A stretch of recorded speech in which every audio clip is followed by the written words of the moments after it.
Alaku, gjaku i nxënë në mitër të nënës.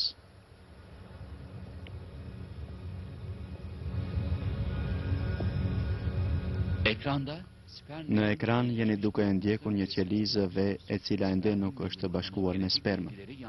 Të dhënat gjenetike të qelizës V dhe spermës qëndrojnë njëra pranë tjetrës. işte şu anda Tani do të ndodh një nga mrekullitë më të mëdha në botë. Dy dituri gjenetike për të formuar një njeri do të bashkangjiten. birbirine karışacak. Dhe bashkangjitja ndodhi.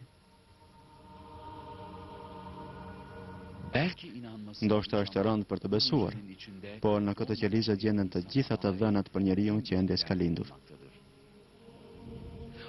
Të gjitha cilësitë fizike të fëmijës që do të lindë janë të shifruara në këtë qelizë. Ngjyra e syve, lëkurës dhe e flokëve, forma e fytyrës e tjerë. Yalnızca dış Këtu nuk është përshkruar vetëm forma e jashtme e trupit të njeriut, por janë të përshkruara të gjitha cilësitë që kanë të bëjnë me trupin e njeriut, edhe atë në detaje më të hollësishme. Eshtrat, organet e brendshme, lëkura, venat, po bile dhe forma dhe numri i qelizave dhe gjakut që qarkullojnë nëpër vena. özelliklerine kadar her şey belirlenmiş ve bu hücre içine yazılmıştır.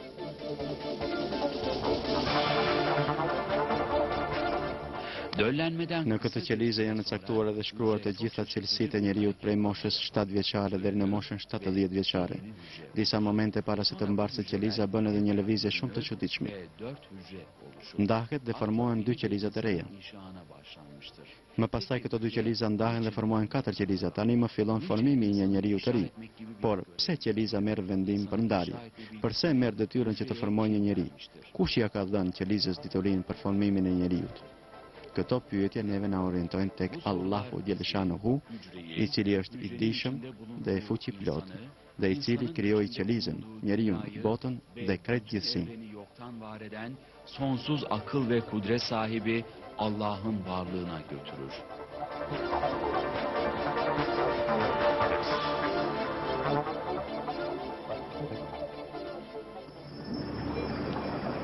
Şu anda sürekli bölünme. Tani jeni duke e ndjekur udhëtimin e grupës së qelizave në brendi të tubës së fallopit, të cilat gjithnjë ndahen dhe shtohen. Artık zigot denmektedir. Qelizat që gjenden në brendi të zigotës, gjatë coptimit e shtimit. Këtu ndodh pra edhe një ndodhi shumë interesante. Disa nga qelizat formohen nga të tjerët. Qelizat e vjetra të bohen në qendër, kurse qelizat e reja i rrethojnë këto. Eski hücreler merkezde Pas një kohë të shkurtër, grupi qendror do të formojë embrionin, domethënë gjendjen e parë të fëmijës që do të lindë. merkezdeki hücre grubu embriyoyu yani doğacak bebeğin Kurse ilk grupi halini, për rreth çevresindeki grubun formon vücudu placentën, besleyecek olan plasenta. e cila do të ushqejë embrionin. Hücrelerin birdenbire Ndryshimi i përnjëhershëm i qelizave dhe formimi i embrionit dhe placentës nga ana e tyre në rrethet shkencore llogaritet si një mrekulli e madhe. bir mucize olarak Ekziston një forcë e madhe që i shtyn qelizat që ta bëjnë këtë gizli punë. bir emir vardır.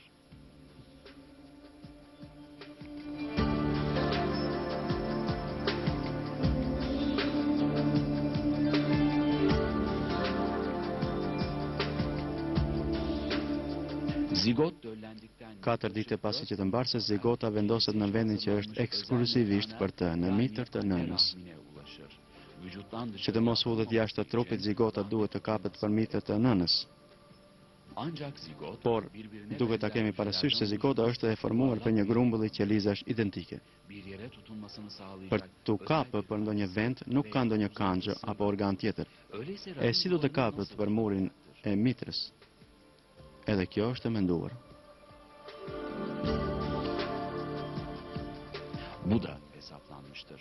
Kur zigota i afrohet murit të mitrës së nënës, Özel bir në sistem funksion devreye hyn një sistem i posaçëm. Elektron Kjo skene e cila është incizuar me mikroskop elektronik tregon zigotën e posaformuar në mitër të nënës. Zigotun Qelizat të cilat gjenden në pjesën e jashtme të zigotës lëshojnë një ferment special që shkrin murin e mitrës. böylece Në zigot këtë mënyrë zigota përforcohet mirë për mitrën dhe shpëton nga hudhja jashtë trupit. Zigotun yüzeyinde Ekzistimi i qelizave që prodhojnë ferment në pjesën sipërfaqësore të zigotës edhe një herë tregon për përsosshmërinë e krijimit. Fal këtij krijimi të përkryer, zigota përforcohet për murin e mitrës.